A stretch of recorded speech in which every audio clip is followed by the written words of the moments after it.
Today is the 14th of July, Bastille Day, an important, in fact, the most important state holiday in France. And in effect, France's National Day. May I take this opportunity to congratulate all the people in France on this day, the day which essentially marked the start of the French Revolution of 1789, perhaps one of the greatest, most important events in world history, and one which, despite its tumultuous history, I myself firmly believe moved forward the progress of France and of Europe and of all humanity decisively further in a democratic direction. So my congratulations to the people of France, to the French people who watch these programs on today's day, the 14th of July. So, where are we in the world? And let's come back to the usual dark problems that surround us. And in fact, once again, the pivotal events continue to happen in Ukraine, on the battlefronts in Ukraine. Now, the last 24 hours, I suspect, have been actually rather active, but reporting has not been, and it's not been entirely easy to get a full picture of exactly what is going on. But there are reports that there is a major Ukrainian attack underway in the Vremevka ledge area. The Ukrainians appear to have counterattacked there. As I said in my program yesterday, I gained the impression that the Russians had regained some ground in this particular area of the southern battlefronts. This was only a very vague sense. It's not always easy to get a full idea. But anyway, Khodorkovsky, who is one of the main militia commanders of the Donetsk militia, and has been, by the way, a key militia commander since the 2014 fighting, commander of the Vostok regiment, which is one of the toughest units of the Donetsk militia. Anyway, he reports a heavy battle with the Ukrainians now on the attack. He says that they've changed the axis of their advance. He speaks about lots of Ukrainian soldiers already being killed and equipment being destroyed. But he says that notwithstanding this, the Ukrainians are persisting with this attack. Obviously, there's quite a lot going on. I will have to discuss it further later on when we get more news as to exactly what has happened. I will say that right at the start of this offensive, back in the first weeks of June, it was largely conceded, it was conceded by all commentators, that the Vremevki ledge was a difficult area to defend because of the poor road access. And it's also been suggested that, in fact, it's also a less important place for Ukraine to capture because the lack of road access makes an advance from it, but towards the heavy Russian fortified lines further south, extremely difficult. Given that this is so, it has surprised me both that Ukraine has given so much attention to the fighting in this particular part of the front lines, and that at the same time it's found it so difficult to clear the Russians completely from this area. But anyway, that's the news. There's also lots of news of, or rather I should say rumours, that Ukraine is once again considering some kind of big amphibious assault across the Dnieper in Kherson region. There's even a claim, one of these endless reported claims, that General Zaluzhny is once again advising strongly against this.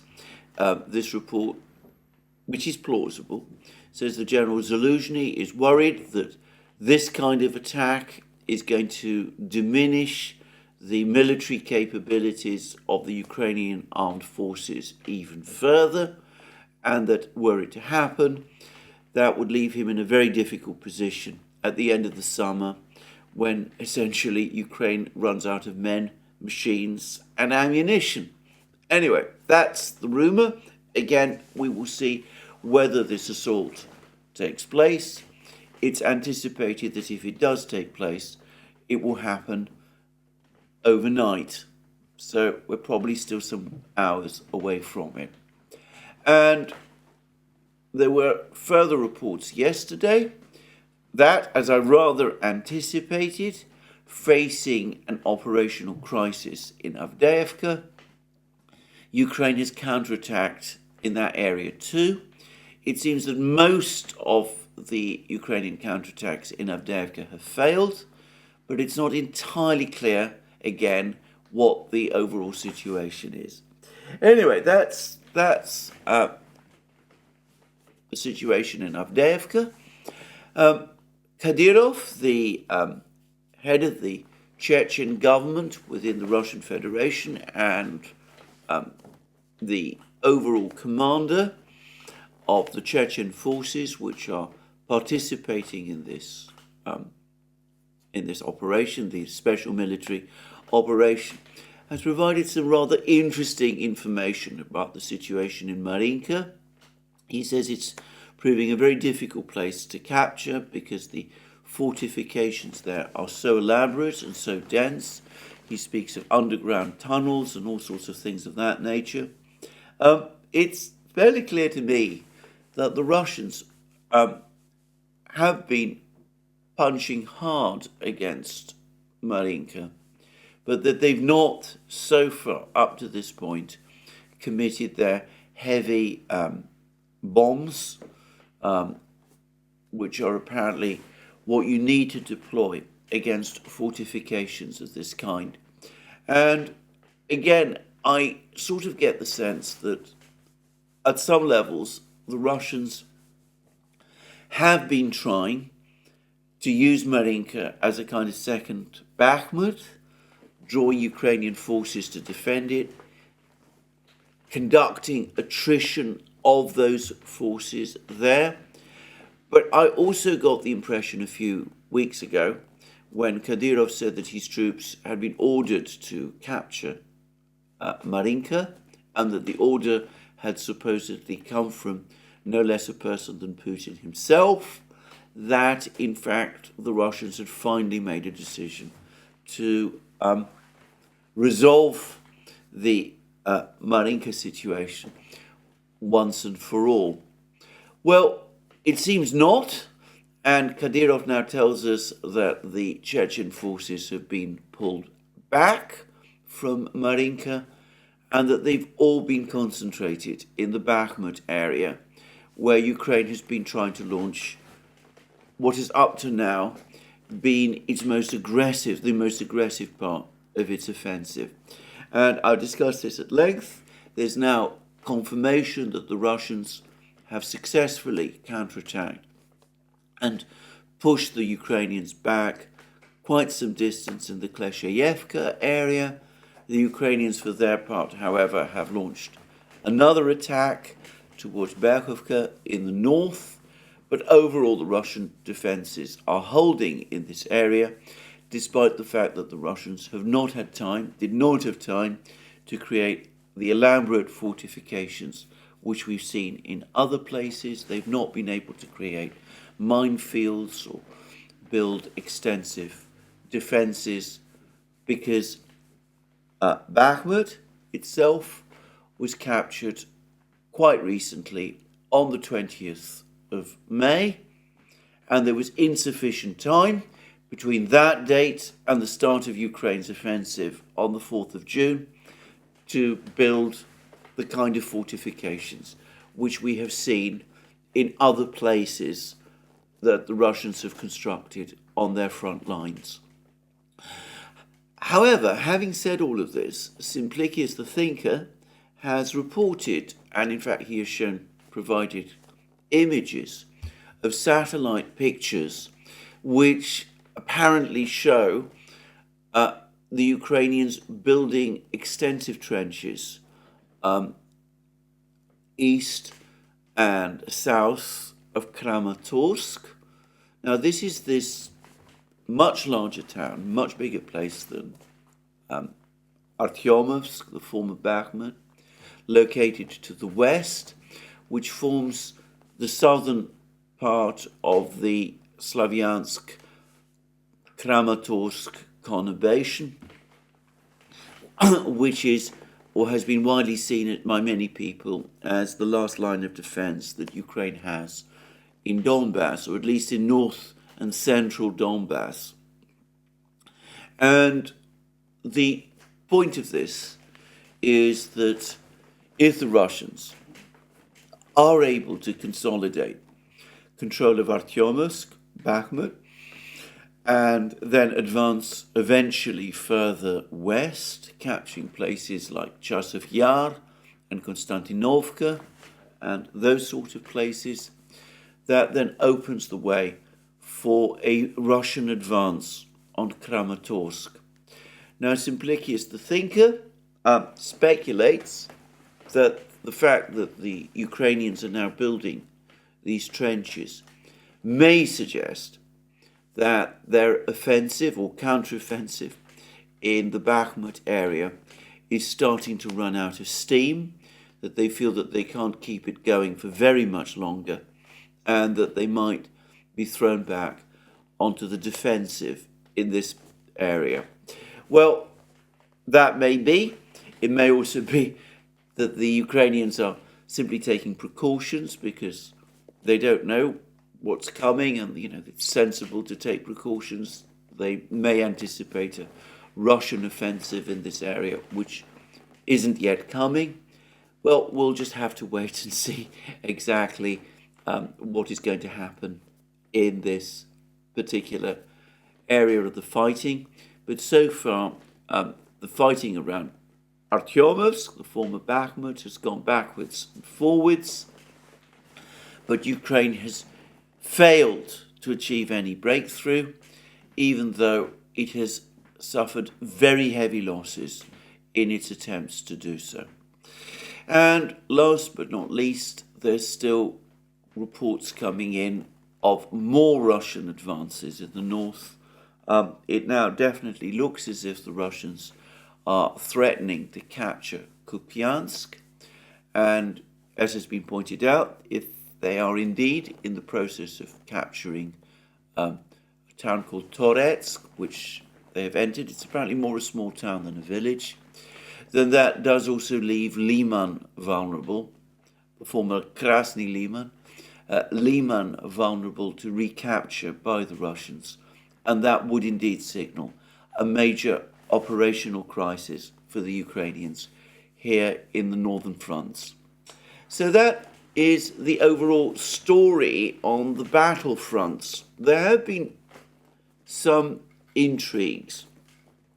Firstly, Lieutenant General Popov, I believe he is a Lieutenant General. I'm never good with titles, military titles, but General Popov, the commander of the 58th Army of the Russian military, which is the major army defending the lines in Zaporozhye region, has now been relieved of his command. He circulated amongst a small group of his officers a message critical of the leadership of the Russian Ministry of Defense, though written, I should say, in much more restrained language than what we got from Prigozhin. He's been replaced by his former deputy. I'm not in a position to discuss or speculate about this, but he again talks about the problems, the fact that the Defense Ministry never really properly addressed the problems of counter-battery fire against the Ukrainian artillery, and he is critical again of his overall commanders. He doesn't actually name them, but presumably General Gerasimov, the Chief of General Staff, who formerly at one time actually commanded the 58th Army himself, Anyway, presumably it is General Gerasimov that he has in mind. And there's been a lot of talk about this particular incident. Simplicius the thinker devotes a huge amount of his latest piece to this. Again, I have to say straight away, I think this incident is overstated. It seems to me that this is apparently a relatively young officer. It's not unusual for troop commanders to be rotated. It happens all the time in war. Even my cursory reading of military history, Second World War history principally, shows that this is far from being an unusual thing. He obviously wanted to hang on. He circulated, as I said, this speech, this complaint to his close associates. What happened, unfortunately, is that it was leaked to a ex-general who is now a member of the Duma and who is one of these people who apparently wants to see the war prosecuted more vigorously, and apparently without gaining Popov's permission. This member of the Duma published the recording of Popov's address. I think Popov will be extremely upset and annoyed about this, but there it is. I mean, it's the sort of thing one risks if one publishes comments like this. It's not unusual for commanders, I suspect, to feel angry and annoyed when they've been relieved. There might be reasons, as I said, why the General Staff might do that, but they might, it's perhaps not surprising if they sort of let off steam from time to time, and I don't think too much should be made of this. Anyway, this particular episode has unsurprisingly attracted some attention in the Western media. The other one, which has failed to attract any attention at all, is the public resignation of the senior sergeant of Ukraine's 47th Mechanized Brigade, the one that was initially supplied with all the Bradleys, or the Bradley infantry fighting vehicles. Now, Marcus, to give him his name, is not obviously a senior officer, but he is a person who has attracted a great deal of attention in Ukraine. He's somebody who has blogged and tweeted and passed on messages extensively. I've even come across a few of them from time to time. He has been very gung-ho in the past about the future of the Ukrainian offensive and about Ukraine's prospects of victory. And I understand, though I haven't seen them, that he has appeared in photographs alongside people like Zelensky and Zaluzhny. And anyway, he is, let's put it like this, a person who has perhaps, with the assistance of Ukraine's formidable public relations people, he's been built up as a person, a highly visible person, someone who's attracted a great deal of attention in Ukraine and to some extent in the West. So his resignation for that reason matters, and he's written an excoriating message, much stronger, in my opinion, than Popov's, criticising his immediate superiors in the 47th Mechanized Brigade, and basically expressing criticism and doubt about the future prospects of the campaign, of the war. Now, I wasn't aware that sergeants could resign in this fashion. I presume he hasn't actually resigned. He's just asked to be reallocated, presumably to the front lines or something of that nature. But the fact is that he has gone public with his criticisms, and I've noticed, as I said, that the Western media has largely ignored those criticisms. Anyway, that's one intrigue, one set of intrigue. Another, again, relates to General Surovikin, a member of the Duma, senior member of the Duma, a person who's in charge of the, apparently the Duma Defense Committee, was asked what has happened to Surovikin. Senior people in Russia repeatedly get requests about this. This person simply said he's resting and then essentially walked off, and he's not available to speak with anymore. And again, people are drawing all kinds of conclusions from this. Perhaps they're right to do so.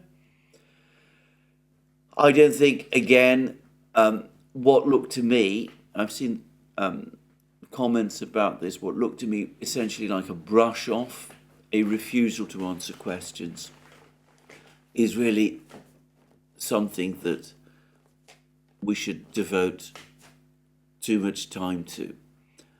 For all I know, he is resting, supposedly in Rostov, which is where, of course, the headquarters are. Perhaps has been questioned about Prigozhin and the Prigozhin affair, but there's a gathering consensus in Russia that he's not in any serious difficulties. Anyway, I mention all of these intrigues. I think too much is made of them.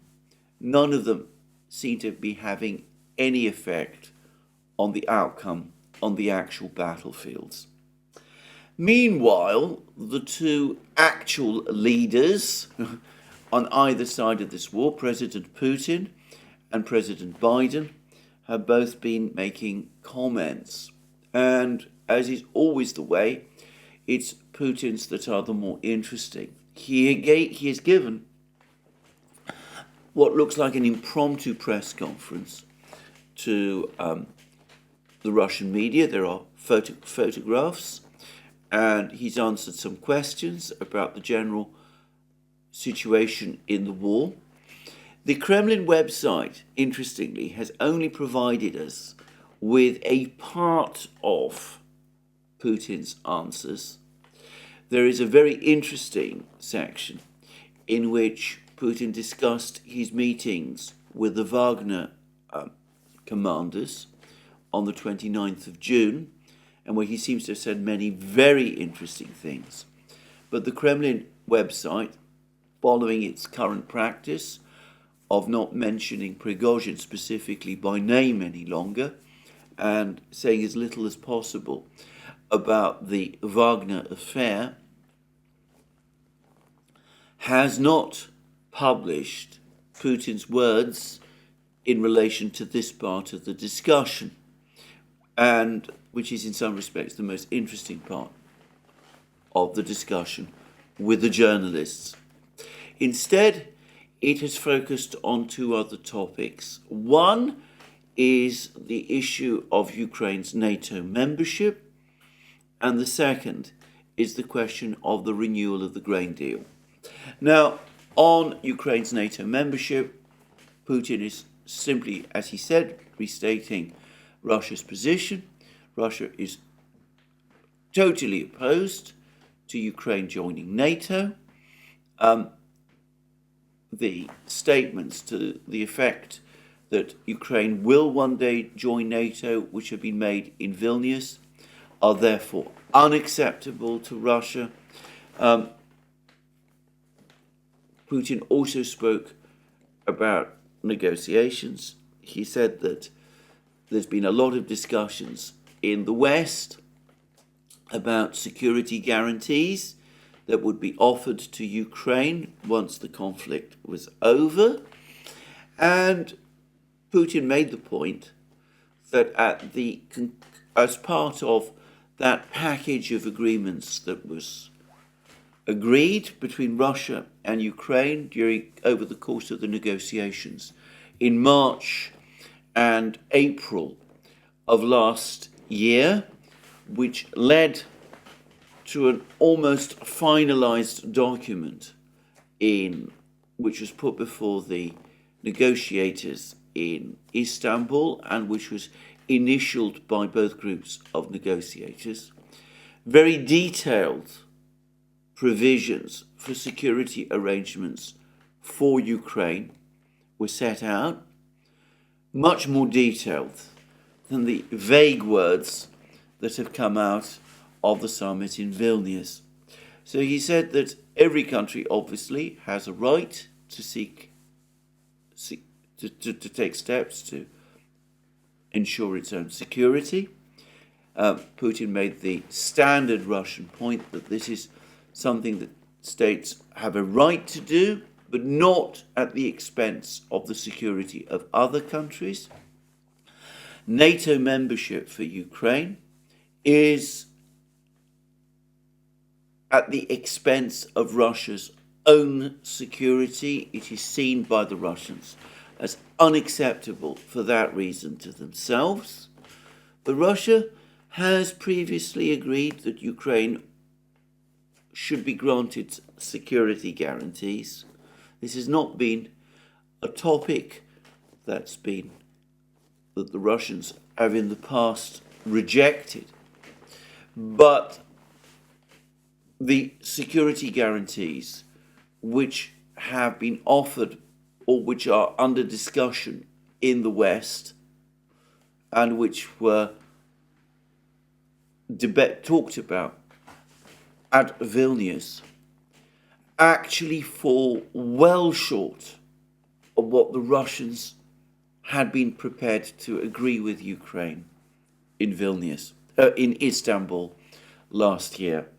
So in effect, Putin is making the point that what Ukraine is now likely to get is less than what was offered by Russia back last year at the negotiations in Istanbul, and Ukraine therefore has once again been shortchanged by NATO and by the Western powers, as is now clear, over this issue of security guarantees.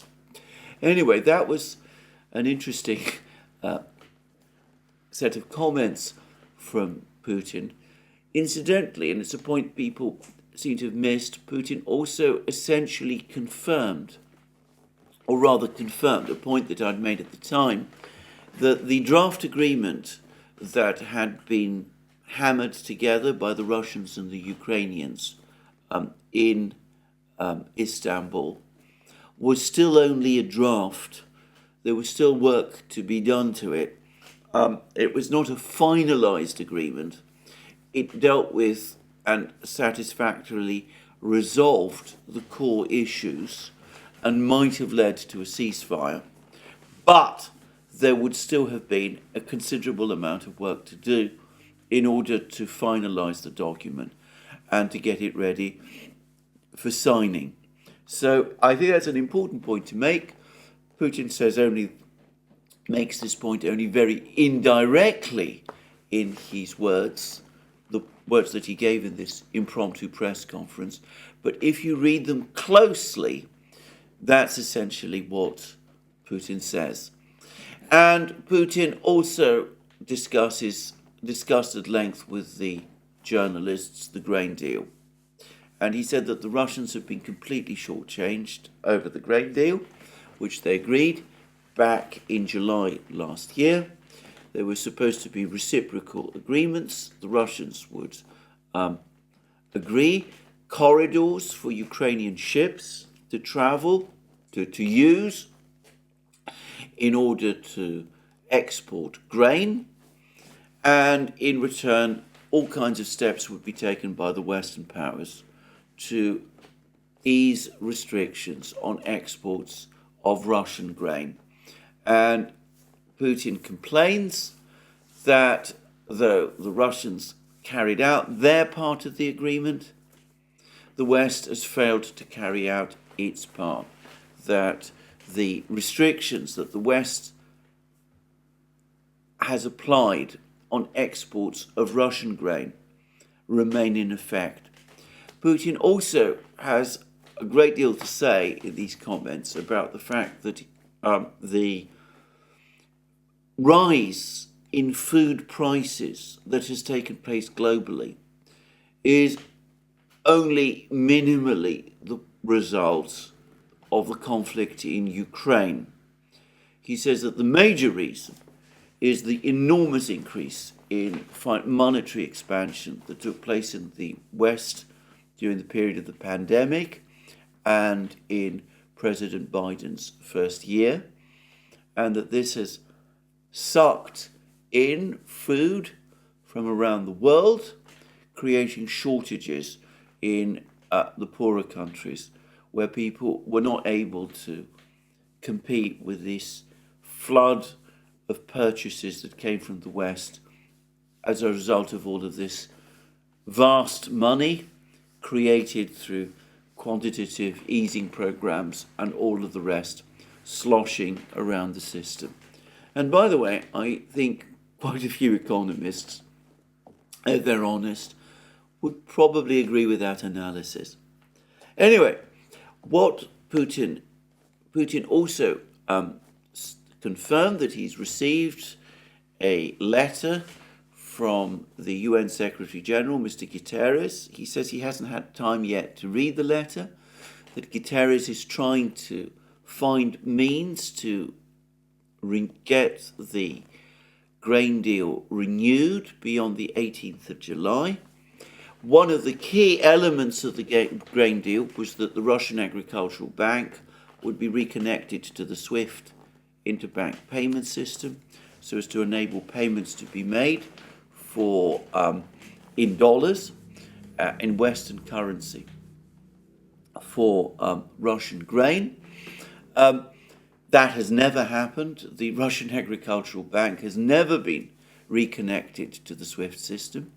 In fact, there have been reports in the US media that the United States has been implacably opposed to that idea. Guterres has apparently suggested that a subsidiary bank be created under the aegis of the Russian Agricultural Bank. Putin points out that this would take a long time to do and is not guaranteed to work. And he also points out that if payment for grain is now made in dollars, given the nature of Western sanctions, that is problematic for Russia also, and that Russia really doesn't want to conduct its trade in dollars anymore. Anyway, the sum total of what Putin said is that Russia is going to pull out of the grain deal on the 18th of July. He doesn't seem to be at all impressed by Guterres' proposals. He says that what has happened is that the Russians have repeatedly renewed the grain deal on the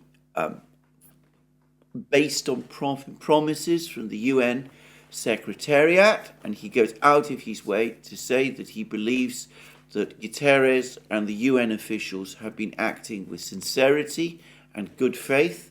But anyway, with promises from the UN Secretariat.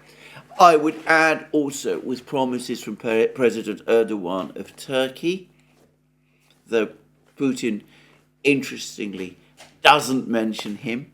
Anyway, the Russians have received all of these promises that the problems with the grain deal would be sorted out. They never have been. And in light of that, there really isn't any point in the Russians renewing the grain deal again. And what Putin does say is, if you are prepared to sort out these problems, well, go ahead and do it. Sort out the problems with reconnecting the Russian Agricultural Bank to the SWIFT system, all of the other issues that have been discussed many times that have caused problems for the implementation of this agreement.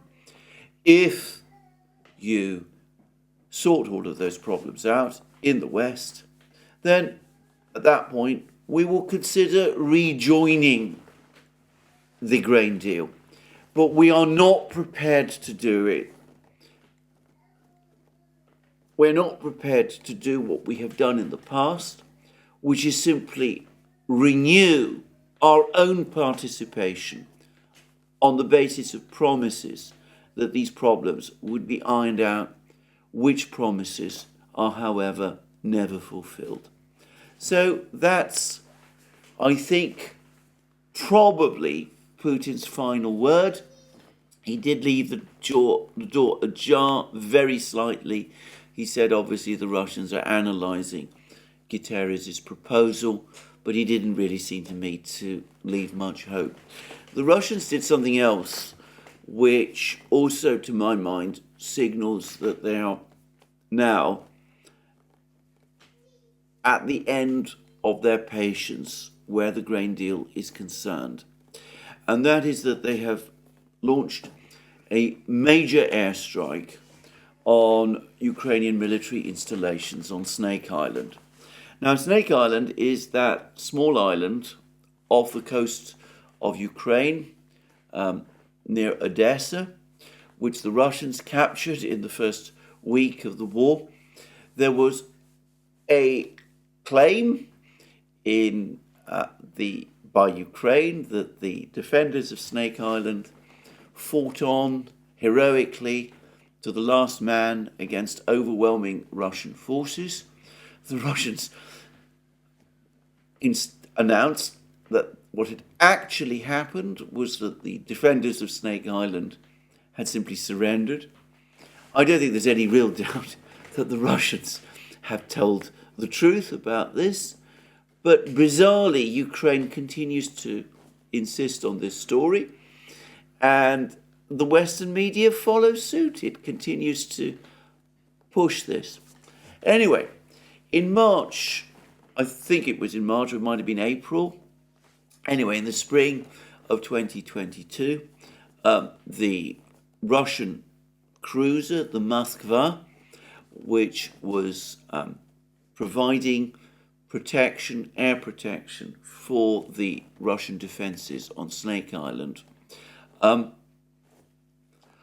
sank. The Ukrainians and at times the United States say that they sank it, and I think this is probably the consensus is what they did, that they sank it perhaps with anti-ship missiles. The Ukrainians say Neptune anti-ship missiles. An executive, an American arms company implied that it was actually US Harpoon missiles. It might have been a mine. It might have been all sorts of other things. The Russians, by the way, have never provided their own explanation of why they think the Moskva sank.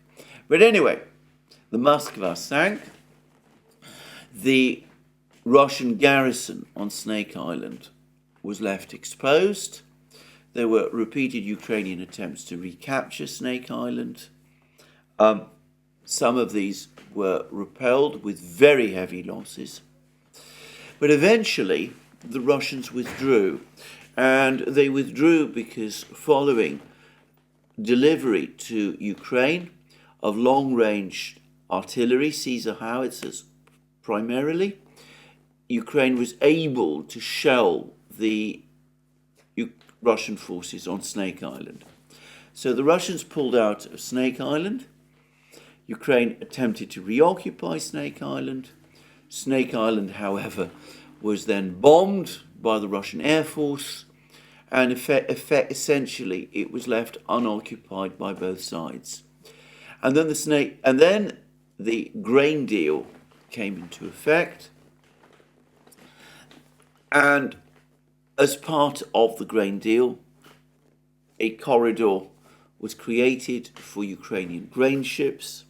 Snake Island apparently falls within this corridor, or at least within the area of sea covered by this agreement, and that enabled the Ukrainians to reoccupy Snake Island. Except that a couple of days ago, the Russians bombed the Ukrainians there again. And that seems to me to be an important clue that they do now intend conclusively and definitively to pull out of the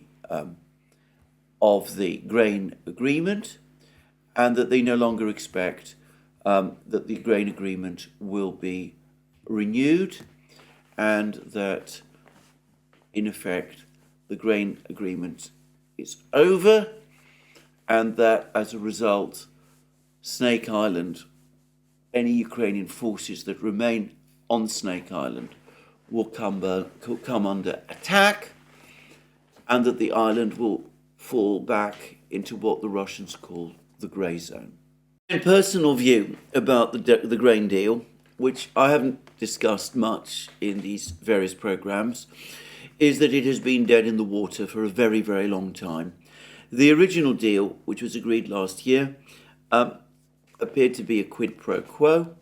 The Russians would allow unimpeded exits by Ukrainian grain ships from Odessa in return for inspections of those grain ships to make sure that no weapons or other materials were supplied through the grain corridors into Ukraine, and that this area of sea would not be used by Ukraine as part of its military operations, and that the European Union and the Western powers would take steps to unblock exports of Russian grain and Russian fertilizer and other food products, either through European Union ports or by facilitating things like allowing insurance cover for Russian grain ships and things of that kind, insurance cover to be provided by the shipping insurance agencies in London. And in addition to this, a Russian bank, the Russian Agricultural Bank, was to be reconnected to the SWIFT system to allow payment for exports of Russian grain and food and fertilizer to be made to that bank in dollars and euros and transferred to that bank via the SWIFT system. Now, none of this has actually happened. There are rumors that Ukraine has used the grain corridors to transfer weapons, explosive devices, those sort of things. The Russians, for example, say that the explosives that were used on the attack in the Kerch Bridge last September, that they were actually transferred to Georgia through ships that passed through the grain corridor, and then from Georgia they were inserted into the Russian Federation, and eventually reached Crimea, where they carried out that attack. That's what the Russians say.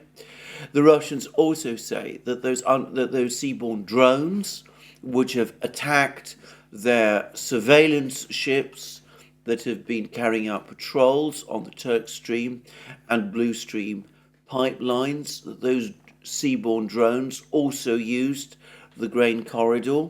They also claim that the Ukrainians have used the grain corridor to launch drone attacks on Crimea.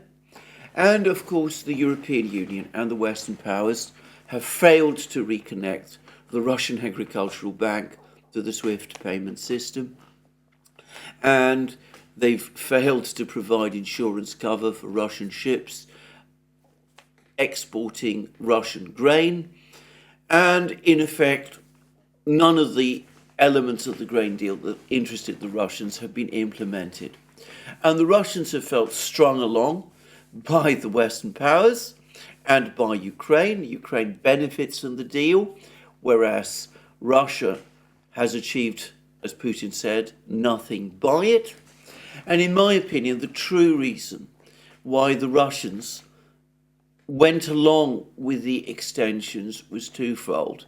Firstly, in order to ensure, or at least to assist President Erdogan in his re-election in what looked like a difficult election in Turkey, because the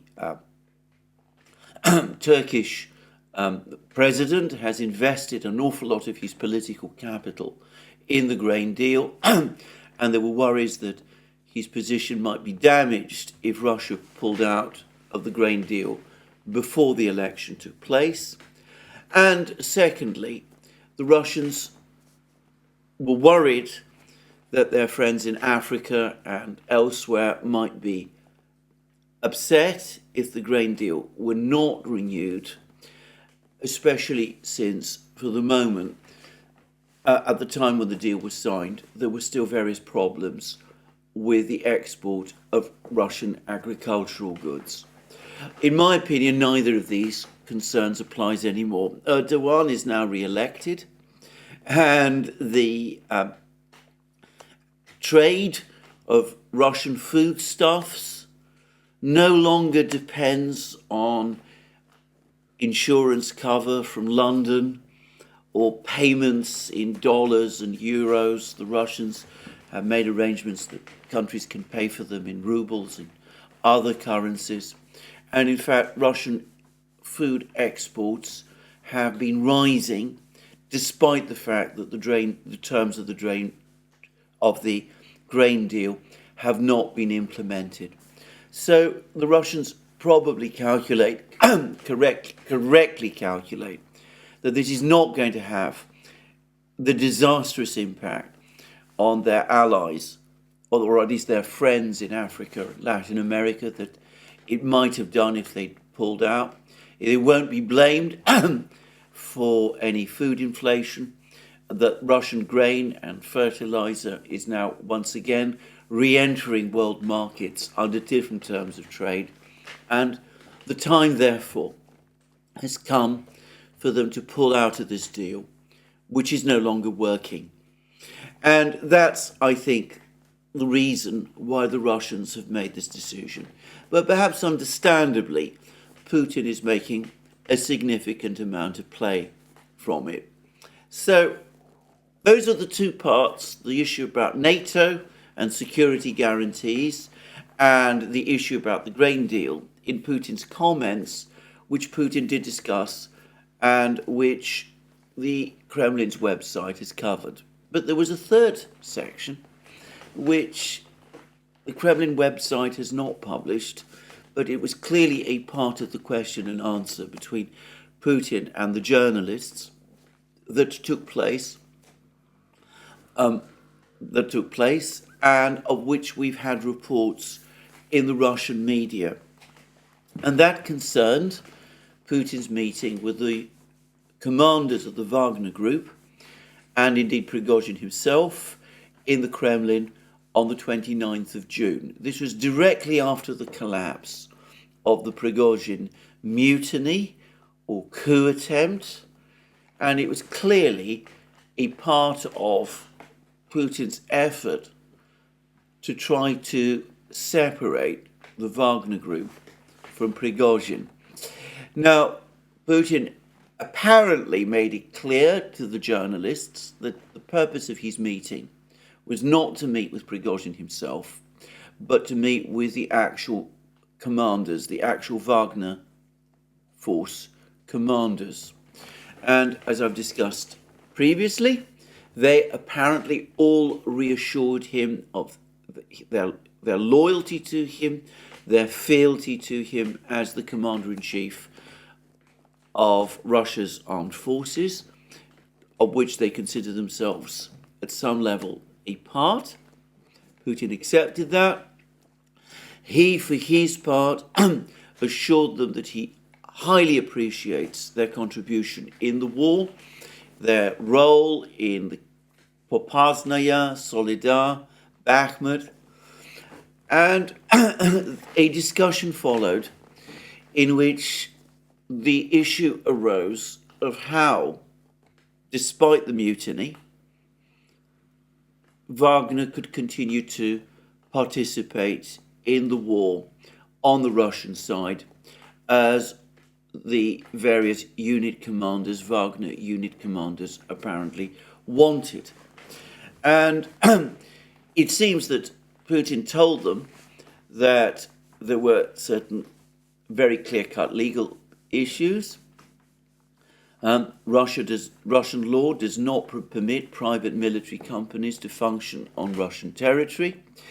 He suggested to them that one way round was for Wagner to accept some kind of integration into the Russian military's command chain, but he said that it would be preserved as a single unit operating within its existing structure of command and with the military leaders who have led it in the past continuing to lead it.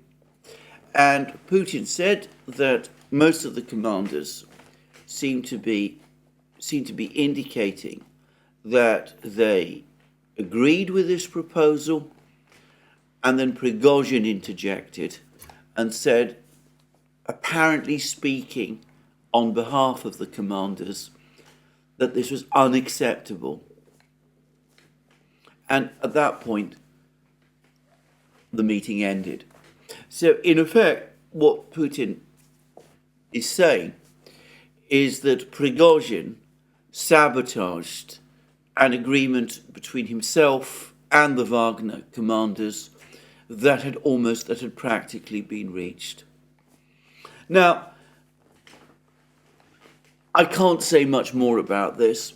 I suspect that there will be many more discussions underway between Putin and his officials, including officials of the Russian Defense Ministry and the individual commanders of Wagner.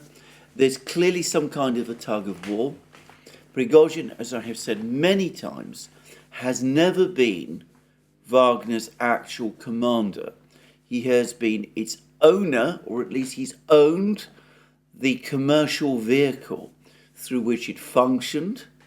And as I've also discussed, that vehicle was undoubtedly created with the agreement of the Russian Defense Ministry and the Russian authorities in order to distance Wagner from the Russian Defense Ministry and the Russian authorities as it carried out its operations around the world.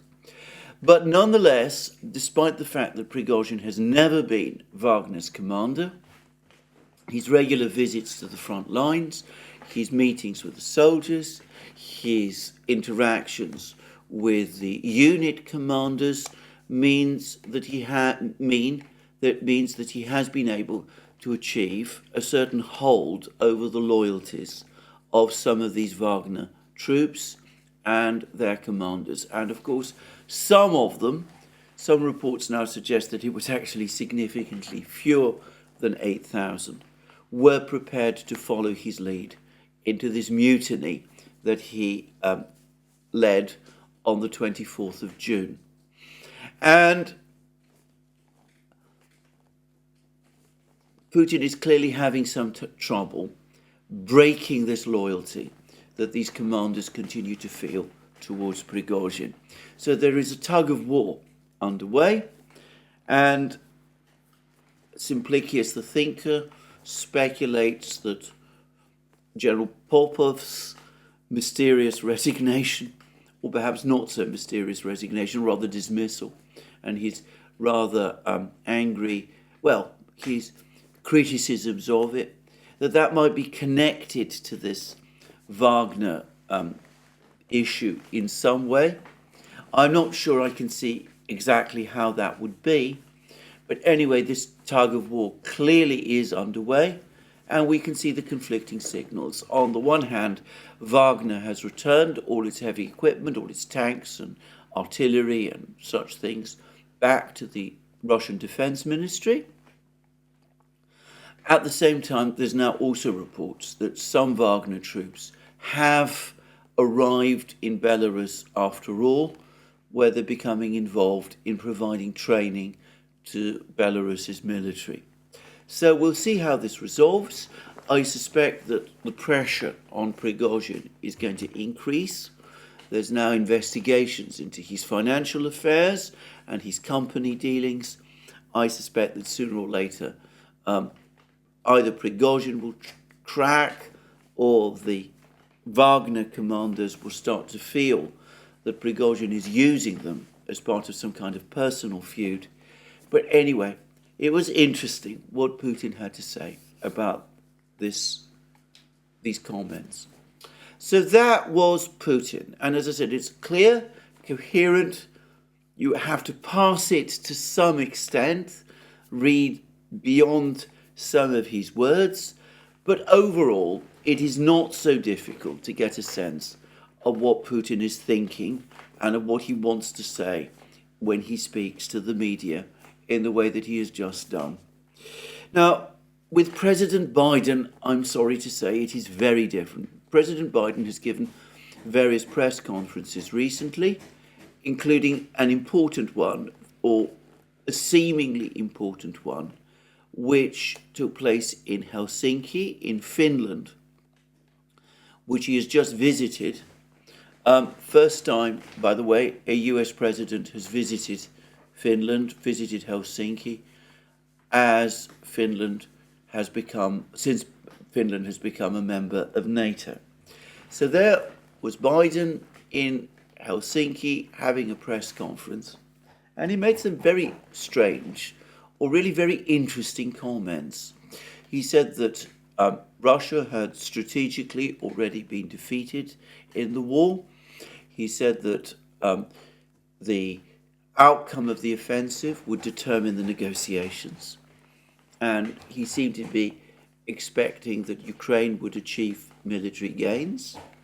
He said that Russia was not capable of sustaining the war for very long.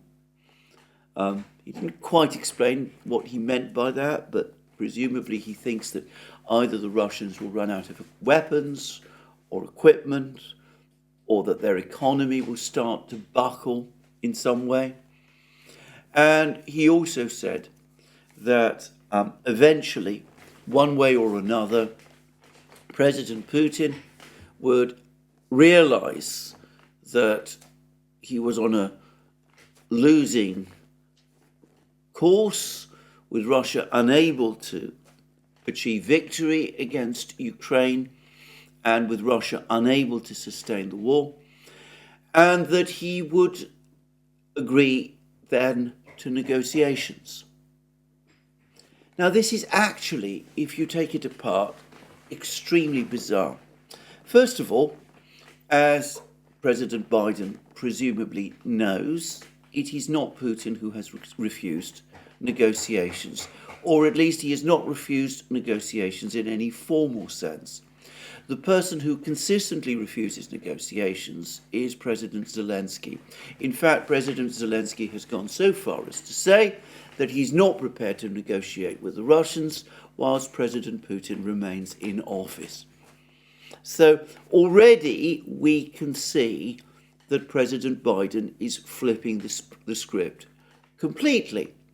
But let's just take a step back and think through what President Biden is telling us, because it seems to me that we have here a very strange piece of mirror imaging.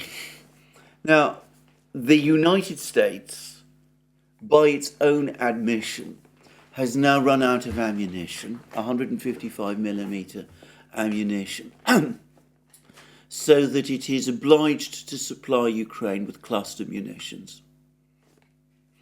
And yet, President Biden says that it is the Russians, not the United States, who are unable, or who will find themselves unable, to sustain the war. What leads him to think that? There is no evidence that I know of that the Russians are running out of any weapons. General Zaluzhny, the Ukrainian commander, continues to say that Ukraine is comprehensively outgunned by Russia on the battle lines.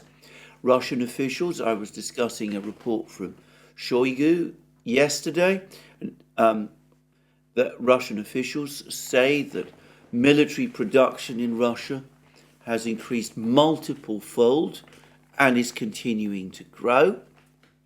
The Russian economy is stable. Growth rates, it's returned to growth this year. Growth rates are rising. Russia is probably going to see higher growth this year than the United States will, though it ought to be said that, of course, Russia is recovering from last year's recession, and the United States, of course, did not go into recession last year. So perhaps that comparison is not fully valid, but nonetheless, there are no obvious or visible signs of strain or stress in terms of Russia's economic performance. So what makes him think that Russia cannot sustain the war? Is it manpower losses? But even Ukrainian sources appear to admit that it is Ukraine that is suffering the heavier losses. Now, it's possible that President Biden is being misinformed by his intelligence agencies about the situation. But I can't help but think that, as I said, he's throwing back onto the Russians concerns that are being expressed within the United States about the position of the United States in this war. Firstly, as I said previously, we've seen how the United States has run out of ammunition, and it's also run out to a great extent of Javelin and Stinger missiles that it can supply, and there's word that the US's European allies are in a very much worse state than the United States itself is. There's also an argument about whether to supply ATACMS missiles to Ukraine, and part of the reason for the Pentagon's reluctance to supply these missiles is precisely that there's concerns that Ukraine will use them up, and the stock of these missiles is not that great and is needed to counter China. And the same is true. Patriot systems and other weapon systems of that nature. So, could it be that President Biden, hearing all of this, is coming out and saying, well, actually, we can keep going. It's the Russians who are really in a worse position than we are, even though he has no evidence to back this up. But he's simply saying this because he wants to counter those people who are telling him that, in fact, it's the United States, as that Rand Corporation report said at the start of this year, not Russia, that cannot really afford geopolitically, in terms of military stockpiles, and perhaps even economically, a prolonged war. So it could be pushback. And perhaps the other points are pushback as well. He talks about how the counteroffensive, the results of the counteroffensive, might lead to negotiations, but implies that it will be Ukraine that will be making the gains and forcing the Russians to come to the negotiating table. Is it not more likely that he knows that the pressure is otherwise, that in fact the failure of the offensive up to this point and its likely failure overall are increasing pressure upon him, upon President Biden, and ultimately, of course, upon Ukraine itself, to start negotiations, but from a weaker rather than a stronger position? As my colleague Alex Christoforou said in a program we did about this issue on the Duran, or done about this issue on the Duran, these comments that President Biden made in Helsinki have something about them of the sort of comments he was making in the final weeks of the fighting in Afghanistan, in the run-up to the successful advance by the Taliban into Kabul. He was repeatedly telling everybody that the situation was well and under control, that the Afghan military had the situation well in hand, that it had all the equipment and manpower it needed to defeat the Taliban. And he went on saying that almost up to the moment when the Afghan government, the US-supported Afghan government, collapsed. And there is something of that quality about these latest comments, that the pressure may be growing on President Biden and on the United States is, however, strongly suggested by a new article by Seymour Hersh on his Substack piece.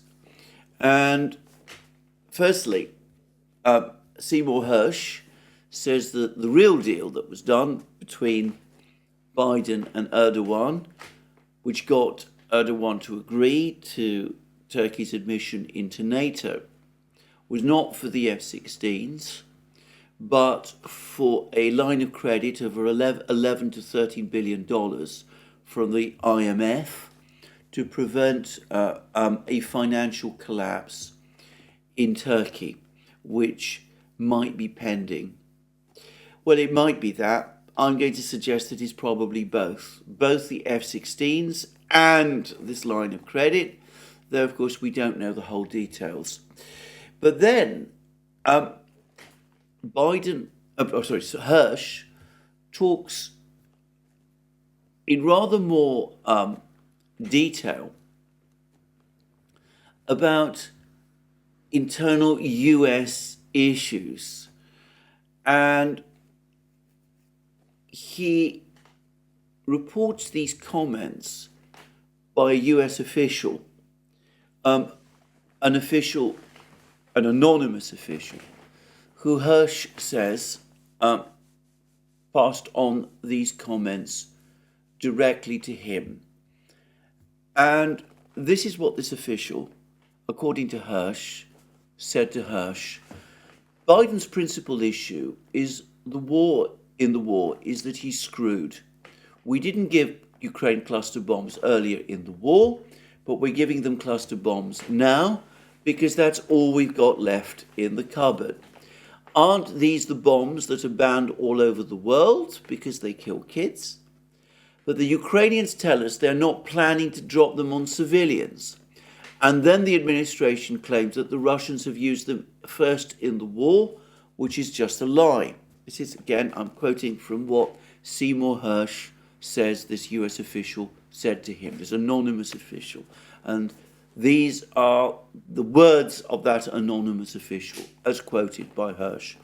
And then Hersh goes on to quote this official, going on to say the following: in any case, cluster bombs have zero chance of changing the course of the war.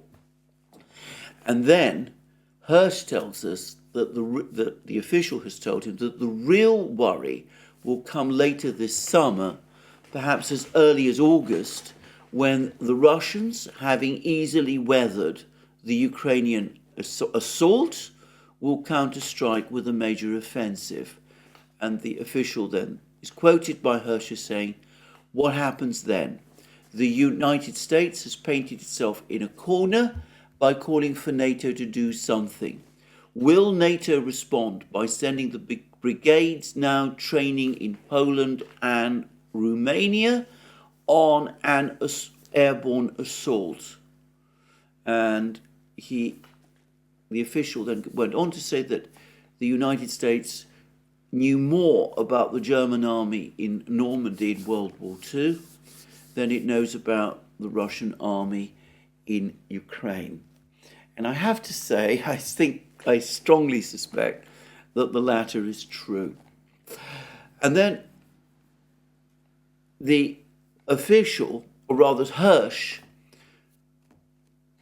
points about the other pressures, the internal pressures, and he says that there are other signs of internal stress, and he says that Under-Secretary of State for Policy Victoria Nuland has been blocked And Hirsch says that this is a word used by one Democratic Party insider from being promoted to replace the much-respected Deputy Secretary of State Wendy Sherman.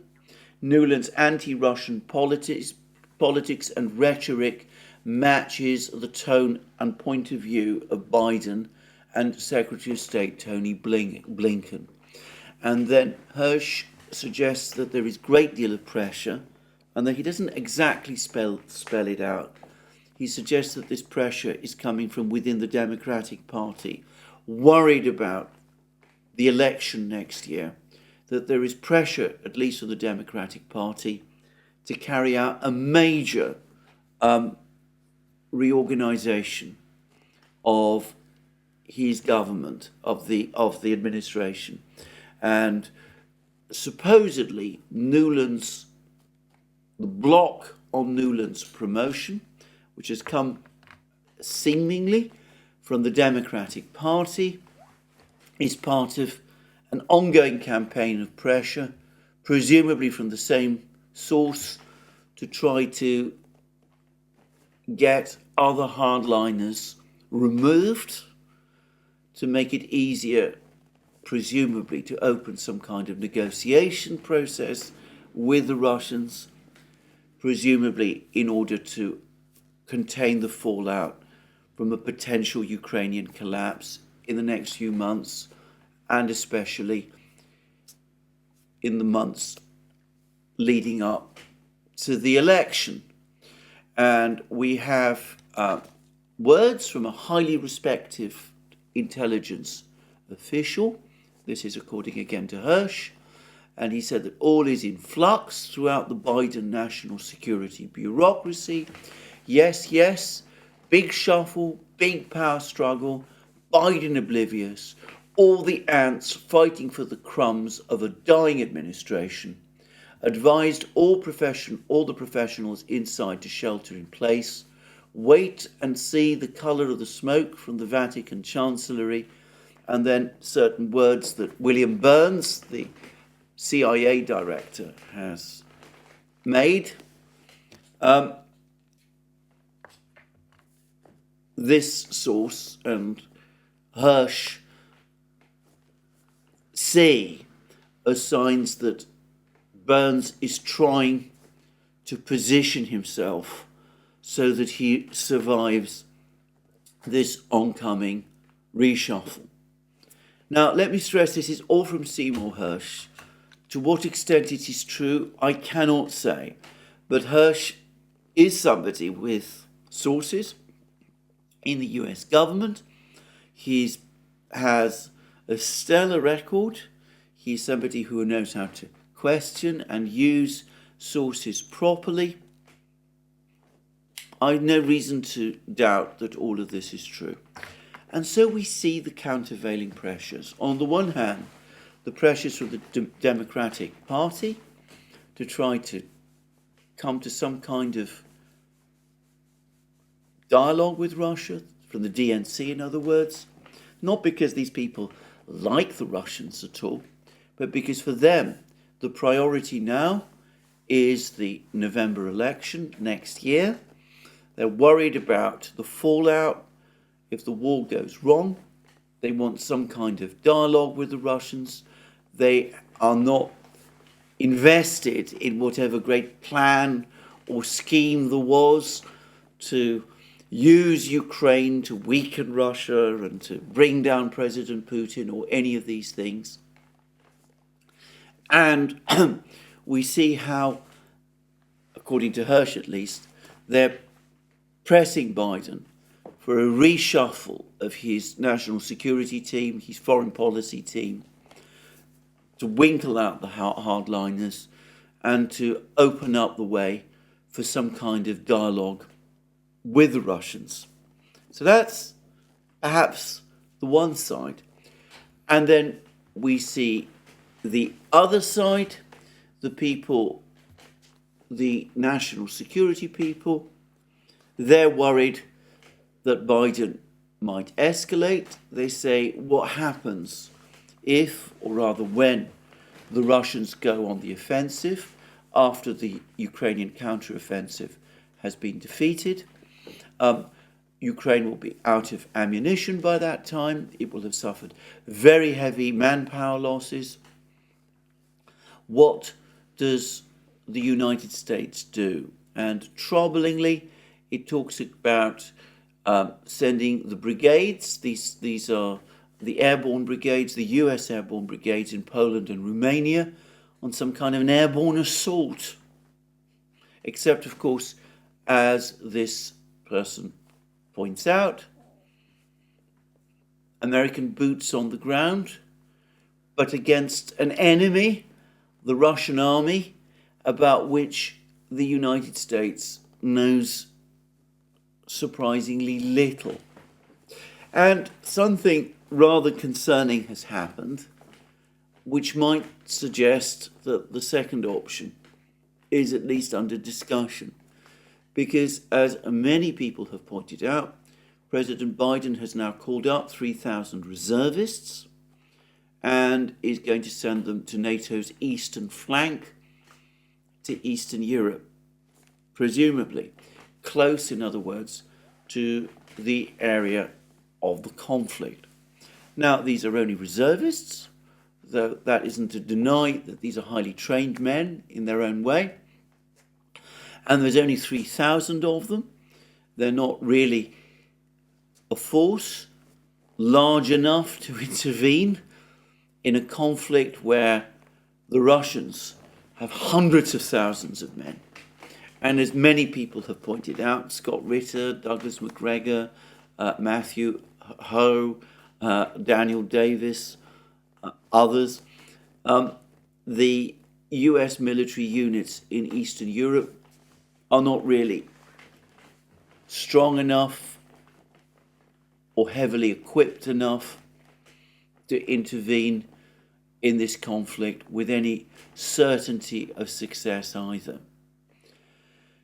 But the very fact that the United States seems to be transferring troops in this fashion, especially reservists, to the conflict area is concerning.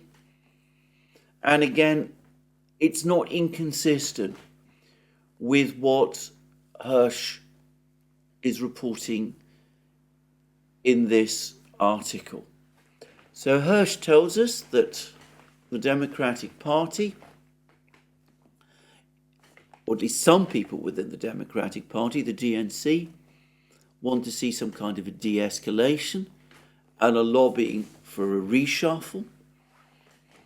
And we have Biden's comments in Helsinki, which seem to be in part intended to push back on that.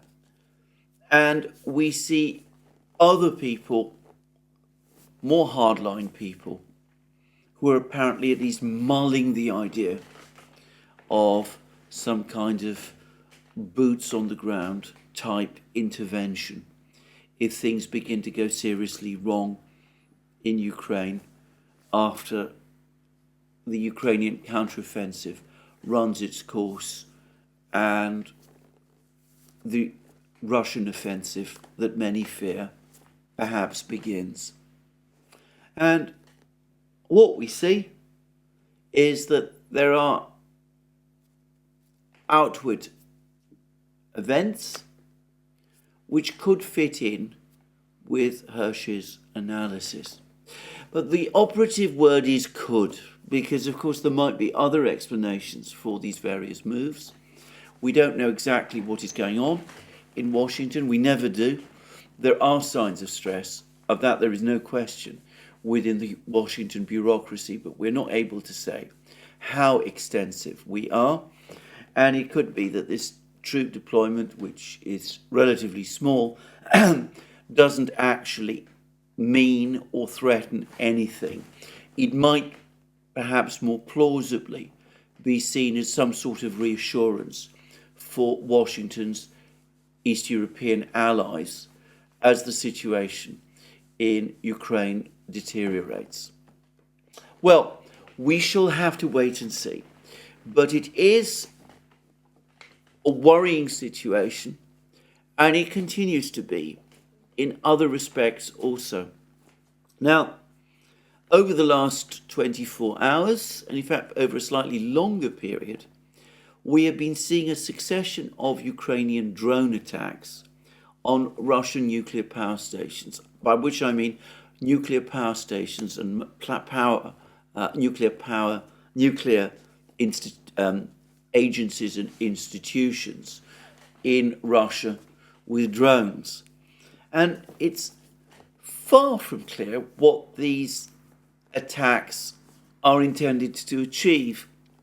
I very, very much doubt that big, hulking nuclear power stations like the one in Kursk, for example, which has been the target of Ukrainian drones, could seriously be damaged by one of these drones. But in any event, it is again an escalatory move. And we see that, I would perhaps say in parenthesis that it's the Russians who are claiming that these attacks have happened. Ukraine has never commented upon them. But then Ukraine often denies involvement in these sort of operations. And then it turns out that it is deeply involved in them. But anyway, it's not entirely clear what the purpose of these attacks is. Is it, again, to create nervousness and worry in Russia? Is it perhaps intended to have Panzer, point defense, air defense systems transferred from the battle lines to protect these power stations? It's very unclear. What one can say is that President Putin is concerned enough about it that he's called a meeting of his Security Council. And he says that the purpose of the meeting is to discuss the protection of critically important facilities, and that seems to be related to these attacks. And we know that the first person who he called on to speak was Bortnikov, the head of Russia's FSB, its primary counter-intelligence and anti-terrorist agency. So we see that even as Ukraine's offensive is starting to grind down, even as the Russians launch attacks of their own, Ukraine may be considering more attacks, perhaps across the Dnieper River. It's launching these strikes against Russian nuclear power stations. And we see that for their part, the Russians are hardening their positions. As Putin has said, NATO membership for Ukraine is unacceptable. The Russians will continue the conflict, the war, until that is conclusively and once and for all ruled out. The Russian Foreign Minister Sergei Lavrov has said something very similar in an interview with Indonesian television. And at the same time, the Russians have made it clear that they're pulling out of the grain agreement, and they may be preparing to take steps to retake control of an area of the Black Sea near to Odessa, which might eventually suggest some kind of Russian naval attack on Odessa itself. So that's one possibility.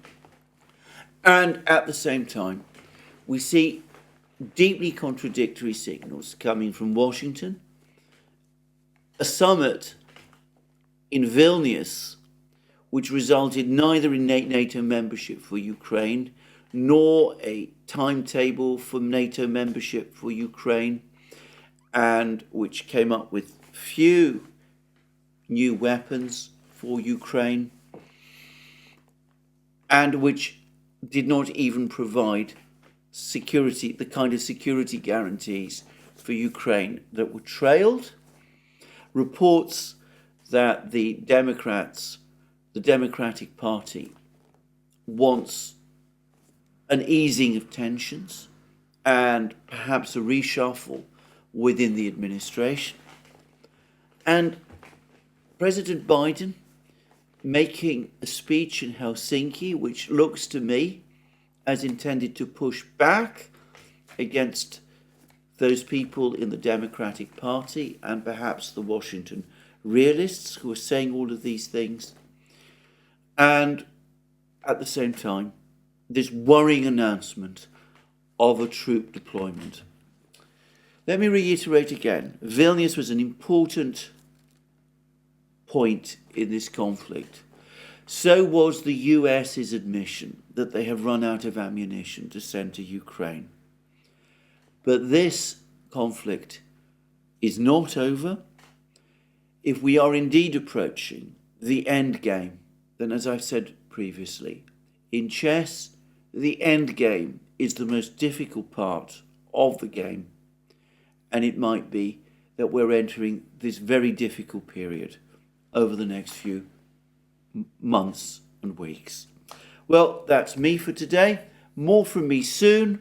And all that remains for me, obviously, is to wish you again a good day. And there'll be more from me soon. Just to remind you again, after this long video, that you can find all our programs on Locals, Rumble, BitChute, ODYSEE, Rockfin and Telegram. You can support our work via Patreon and Subscribestar, links under this video, and by going to our shop and buying the great things that you will find there. And last but not least, if you've liked this video, remember to tick the like button and to check your subscription to this channel. That's me for today. More from me soon. Have a very good day.